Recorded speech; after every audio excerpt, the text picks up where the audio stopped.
안녕하세요. 저는 최근 막장 드라마나 공포 영화에 나올 법한 일을 겪은 여자입니다. 제가 살면서 남자를 많이 만나본 건 아니지만 그렇다고 적게 만난 것도 아니에요. 여러 남자들을 만나며 연애와 이별을 반복하다 보니 결혼을 굳이 꼭 해야 하나 싶은 생각이 들더라고요. 어른들이 보통 남자를 만날 때 그놈이 그놈이라는 말 많이 하시잖아요.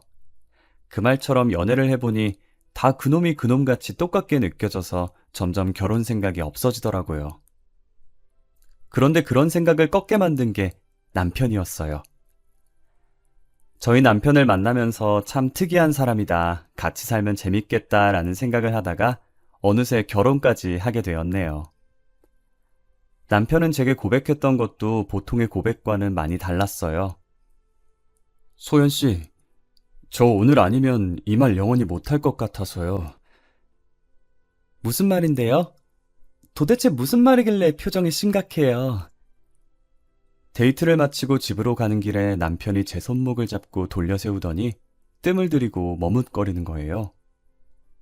저는 드디어 남편이 제게 고백한다는 생각에 마음이 들떠 있었어요. 고백하면 바로 받아주겠다며 속으로 쾌재를 부르고 있는데 대뜸 자신의 가정사를 말하더라고요. 소연 씨, 저는 남들과는 다르게 부모님이 안 계세요. 두 분 다 오래전에 돌아가셨거든요. 네? 저는 상혁 씨가 겉보기엔 밝아 보이셔서 그런 아픔이 있는지 몰랐어요. 그런 표정으로 보실 필요 없어요. 오래된 일인걸요. 제가 가족에 대한 정이 뭔진 잘 모르지만 소연 씨한테 어떤 남자들보다도 더 잘해줄 자신 있어요. 저 믿고 한번 만나보실래요? 네, 좋아요. 저는 상혁 씨가 어떤 사람이든 어떤 생활을 했든 저는 아무 상관 없어요. 그런 건 전혀 중요치 않거든요. 앞으로 제가 상혁 씨 가족이 되어줄게요. 부모님이 오래전에 돌아가셨다고 고백하는 남편에게 해줄 것이 없어서 가만히 안아주었어요. 솔직히 두 분 다 안 계시다는 말에 조금 놀란 건 사실이에요. 하지만 당사자 앞에서 그걸 티내면 남편이 기분 나빠할 것 같아 속으로만 놀랬었죠. 오히려 충격 고백에 남편은 정말 진솔한 사람이었고 저를 진심으로 사랑한다는 걸 느꼈어요. 본인의 약점까지 전부 드러낼 정도로 저를 많이 믿는 것 같아 더 좋아해버렸죠. 보통 저희 나이가 되면 이제 결혼까지 보고 연애를 할 텐데 부모님이 안 계시다고 하면 망설이는 사람들이 간혹 있잖아요. 당사자들은 상관없겠지만 부모님들이 옛날 분이시라 부모 없는 사람과의 결혼을 안 좋아할 수도 있으니까요. 저희 부모님은 옛날 분이신 것 치고는 나름 신세대 마인드이신 편이지만 아직까지도 고지식하신 면이 없지 않아 있으세요. 분명 결혼을 한다고 하면 부모님이 안 계시다는 이유로 반대를 하실 거라 예상되는데 저는 부모님을 꺾을 자신이 있었어요. 남편은 당시 조그만 원룸에서 살고 있었어요. 혼자 사는 남편이 안쓰럽기도 하고 외로워 보이기도 해서 매일 자취방에 찾아갔고 항상 양손 가득 음식을 들고 갔어요. 짠! 나 기다렸지? 오늘도 반찬 양껏 가지고 왔어. 오빠 계란말이 좋아하잖아. 계란말이 많이 먹으라고 한 통 가득 가지고 왔어. 안 그래도 된다니까 매번 미안하게. 고마워. 소연이 너 때문에 내가 사는 것 같아. 너 없었으면 진짜 어쩔 뻔했어. 그러게. 오빠 나 없었으면 어쩔 뻔했어? 이거 다 먹으면 말해. 미안해서 또 말 안 하고 그러지 마. 내가 좋아해서 하는 거니까 미안할 필요 없어. 전날 마트에서 사놓은 식자재로 새벽부터 반찬을 만들어 놓고 남편 집으로 가져다 줬어요. 남편은 항상 미안해했지만 제가 준 반찬을 깨끗하게 다 먹고 빈통을 꺼내 놓더라고요. 식탁 위에 올려진 빈통을 보면 맛있게 먹어준 것만으로 너무 감사했어요. 그러다 한 번은 제가 주말이기도 하고 게으름을 부리고 싶어서 저녁에 찾아간 적이 있었어요. 역시나 양손 가득 들고 온 무거운 반찬통들을 내려놓고 남편 집 앞에 서서 벨을 눌렀는데 분명히 안에 있을 남편이 아무리 벨을 눌러도 문을 안 열어주는 거예요. 제가 문을 살짝 두드리면서 남편을 외치니 그제서야 문이 열리기 시작하더라고요. 뭐야, 집에 있으면서 왜 문을 안 열어줘? 내가 몇 번이나 벨을 눌렀는데. 다른 사람인 줄 알았어. 올 거면 연락이라도 하고 오지. 내가 언제는 연락하고 왔었나? 여기 찾아올 사람이 나 말고 또 있나 봐? 아니야, 그런 거. 우와! 오늘도 내가 좋아하는 반찬들 많네? 진짜 맛있겠다. 메추리알 먹고 싶었던 거 어떻게 알았지? 남편 집에 올 사람이 없는데 다른 사람인 줄 알고 문을 안 열었다길래 내심 누군지 궁금했었죠. 제가 이 야심한 밤에 누가 오냐고 물었지만 오히려 시선을 회피하고 제가 들고 온 반찬을 손가락으로 집어먹더라고요. 제 성격이 단순해서 당시에는 더 파고들 생각을 하지 않았고 그저 제 반찬을 맛있게 먹는 남편을 흐뭇하게 봤었어요. 반찬을 냉장고에 넣어주고 간단하게 남편의 집을 치워준 후 집으로 돌아가려고 신발을 신고 있었어요. 남편은 가려는 저를 다급하게 부르더라고요. 저기 소연아! 응? 왜? 나한테 할 말이라도 있어? 다음부터는 오늘처럼 저녁 시간에 오지 마. 위험하잖아. 지금도 봐. 벌써 밖이 어둡잖아. 으이그, 알겠어. 지금도 이러는데 우리 결혼하면 오빠 진짜 팔불출되는 거 아니야? 세상이 하도 흉흉하니까 그렇지. 항상 조심하고. 알겠지? 내가 한두 살 먹은 어린애도 아니고. 알겠네요. 남편은 제게 다음부턴 저녁 시간에 오지 말라고 당부하고 또 당부했어요. 저는 하도 말이 많은 세상이다 보니 저녁에 돌아다니다 제게 무슨 일이라도 생길까 진심으로 걱정돼서 한 말인 줄 알았어요. 그렇게 2년 정도 남편과 연애를 하고 드디어 결혼을 하기로 약속을 했어요. 남편은 돈을 열심히 모아서 얼른 집 사야 한다며 최대한 외출도 줄이고 밖에서 밥도 잘 안 사 먹는 양반이었어요. 물론 데이트도 제 자취방이나 남편 자취방에서 영화 보고 배달음식 시켜 먹는 게 다였는데 어느 날 남편이 자취방이 아닌 레스토랑에서 저를 부르더라고요. 뭐야? 보너스라도 받았어? 갑자기 웬 레스토랑? 레스토랑도 레스토랑인데 우리 밖에서 만나는 거 진짜 오랜만 아니야? 그러게, 얼마만이지? 마지막으로 밖에서 데이트한 게 언제인지도 기억도 안 날 정도네. 뭐야, 오빠. 레스토랑이라고 꾸미고 나온 거야? 머리도 올렸네? 그러는 너는? 매일 추리닝 입다가 오늘 원피스 입고 나와놓고 어디서 사돈 낱말하고 있어. 나 향수도 1년 반 만에 뿌려보잖아. 그래도 레스토랑인데 패션에 힘 좀 써야지. 안 그래? 그래서 뭔데? 왜 레스토랑에서 보자고 한 거야? 진급했어? 저는 간만에 밖에서 데이트하는 거라 많이 들떴었어요. 그리고는 화장을 수정하려고 가방에서 립스틱을 꺼내 바르고 있었어요.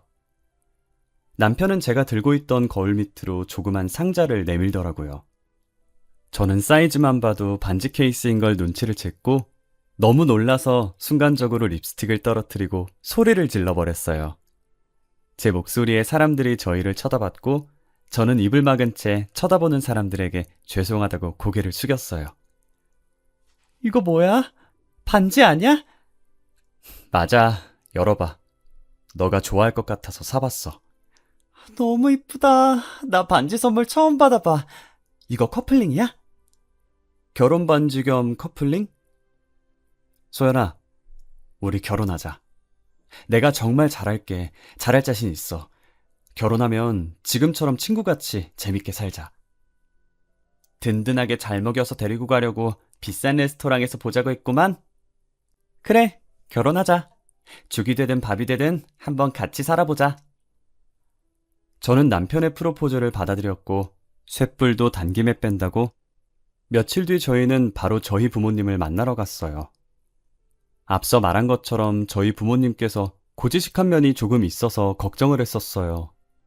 혹시나 남편 부모님의 부재를 흠으로 잡고 결혼을 반대하지 않을까 하고요.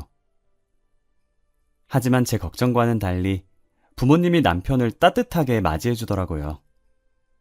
제게도 묵묵했던 아버지는 다소 서툴지만 진심을 다해 안아주었고 어머니는 남편 손을 꼭 잡고 고생 많았다고 어서 들어오라고 하셨죠.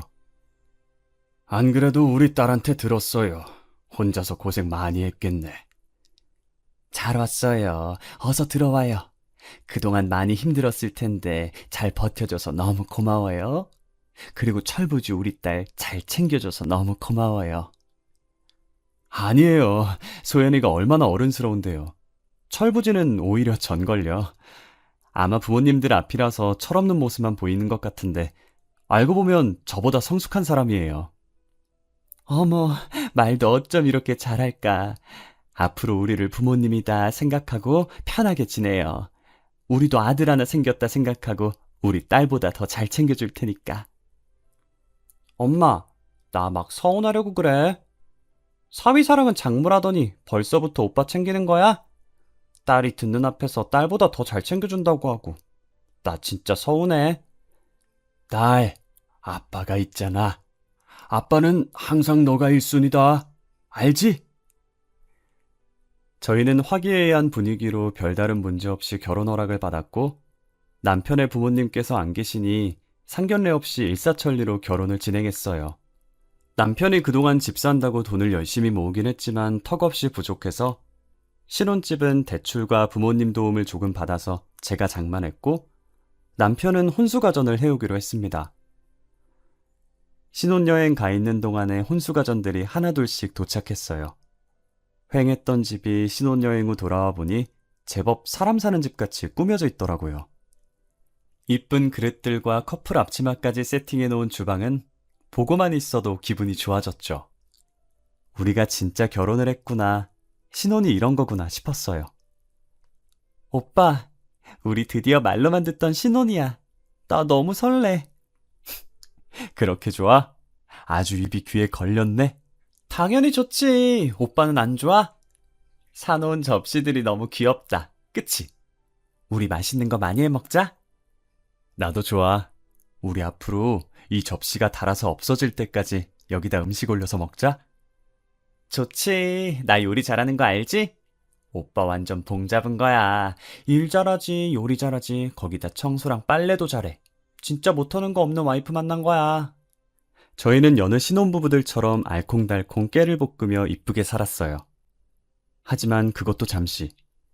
저희가 결혼한 지 1년이 지났을 때 등장한 불청객 한 명 때문에 저희의 결혼 생활에 금이 가기 시작했어요.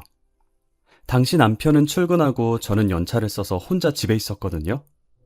택배 올 것도 없는데 누군가 저희 집 배를 누르는 거예요. 처음엔 남편인 줄 알고 문 열려고 방에서 불이 나게 나왔어요. 하지만 시간을 보니 남편이 올 시간도 아닐 뿐더러 만약 남편이라면 비밀번호를 입력해서 들어오지 굳이 배를 눌러서 제가 나올 때까지 기다리지 않잖아요. 저는 문을 열어주지 않고 문 쪽을 쳐다봤어요. 요즘 세상이 하도 흉흉해서 이상한 사람들이 많으니 혹시나 하는 마음에 문을 열어주지 않으려고 했죠. 벨이 2번 정도 더 울렸지만 문을 열어주지 않았고 얼마 지나지 않아서 문 두드리는 소리가 들리더니 간간히 남편 이름을 부르는 목소리가 들리더라고요. 아무래도 남편이랑 아는 사람인 것 같아서 문을 열어줬어요. 제가 문을 열었더니 바로 앞에 할머니 한 분이 서 있더라고요.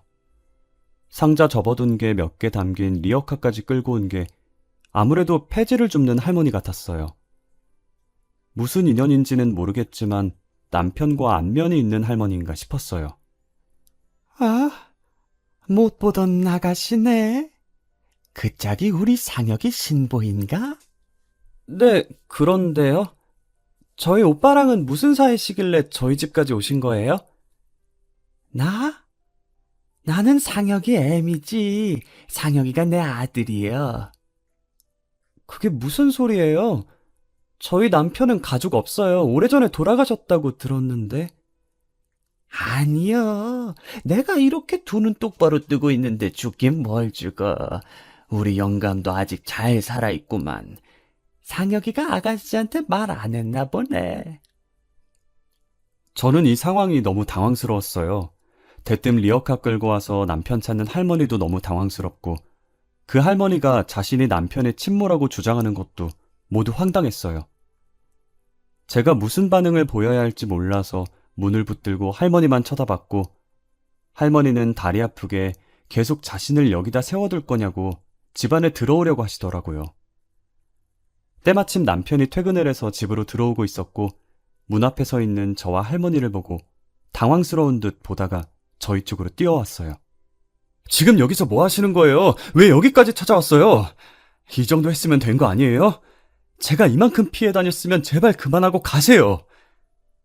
상혁아, 이 애미 한 번만 살려다오. 내가 얼마나 급하면 여기까지 찾아왔겠냐. 오죽 급했으면 이러겠냐고.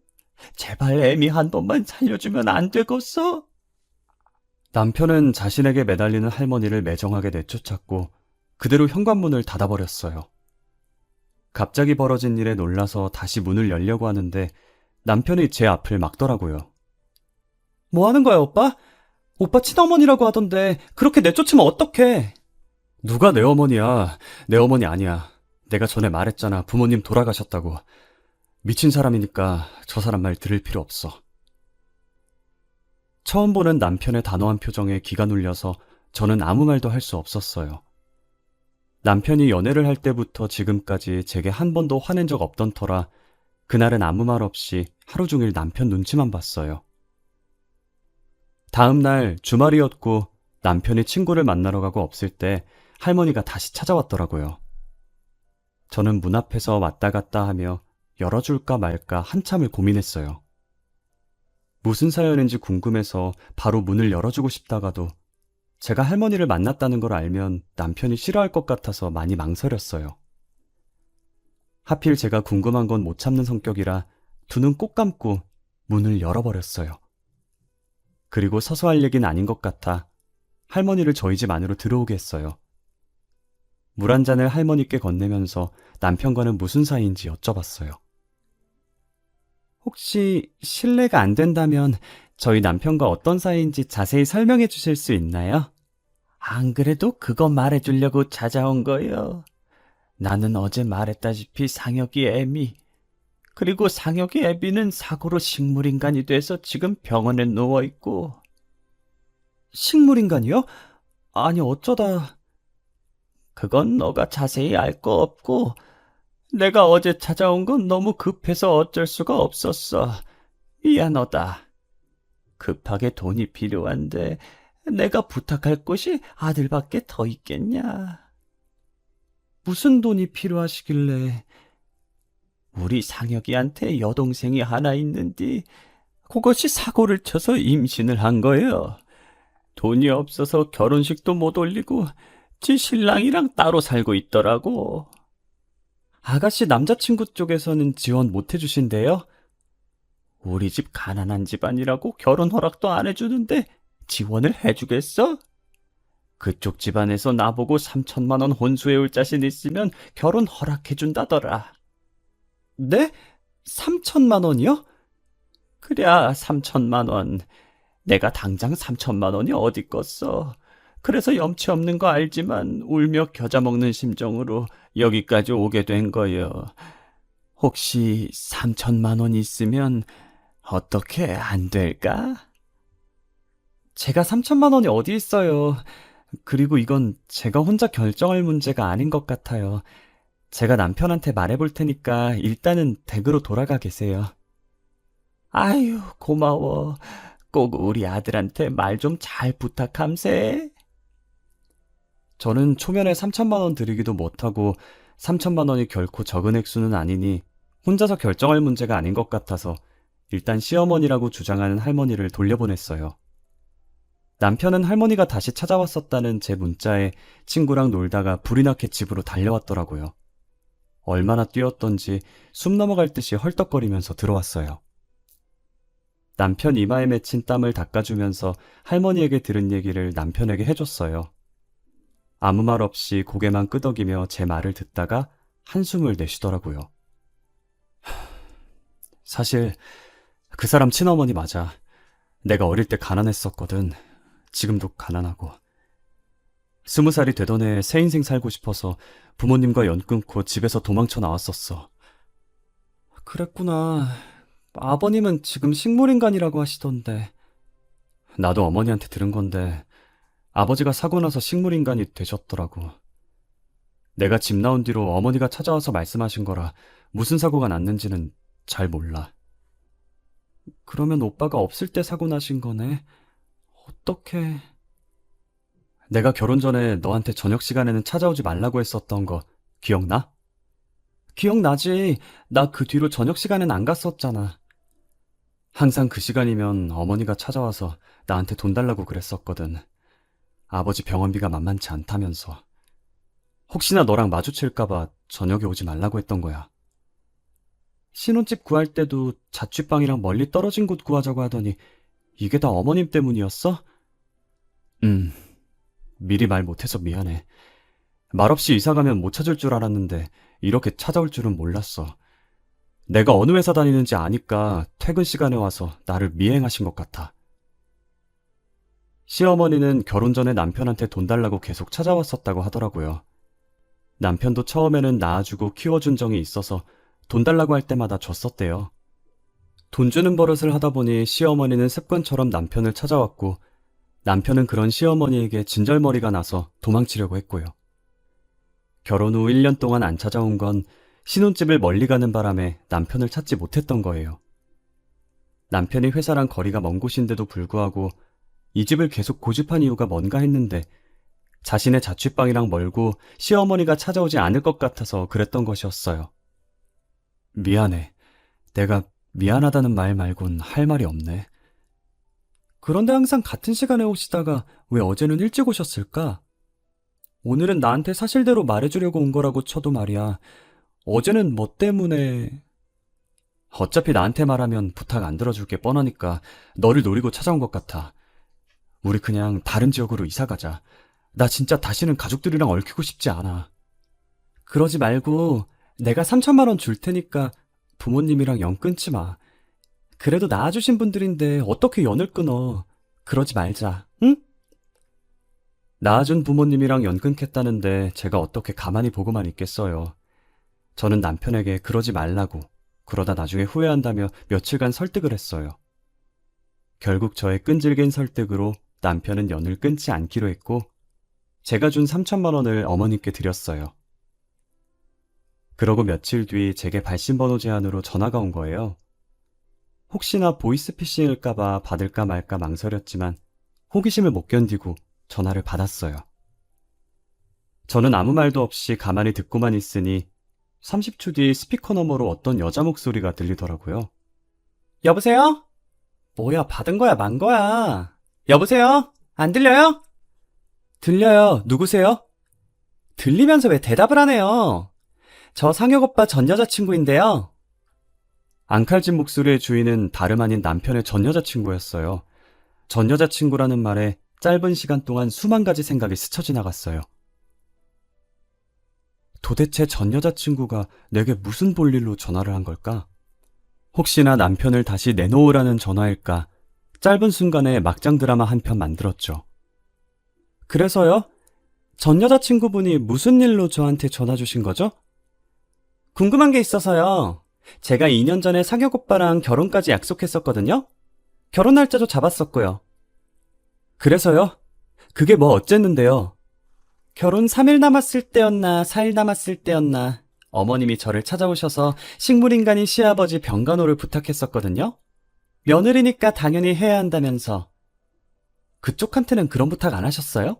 어머님께서 그런 부탁을 하셨었다고.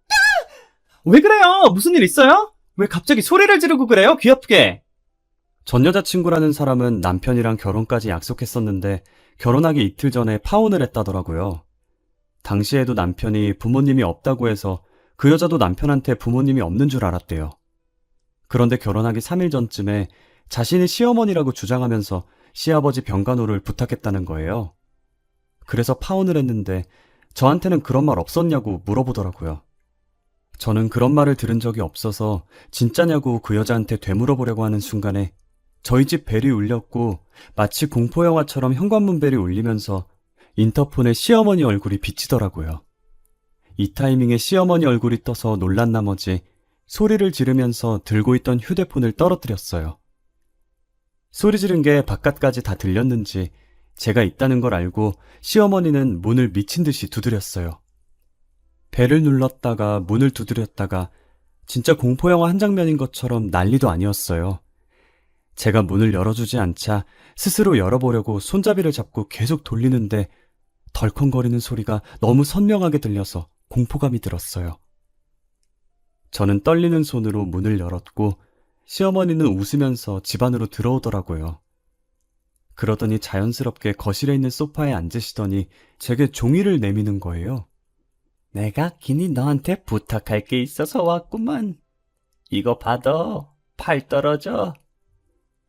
어머님, 이게 뭐예요? 내가 글자 몇 개 적어봤는데 한번 펼쳐봐. 시어머니께서 건넨 종이를 조심스럽게 펼쳐서 봤는데 안에 뭔가가 적혀 있더라고요.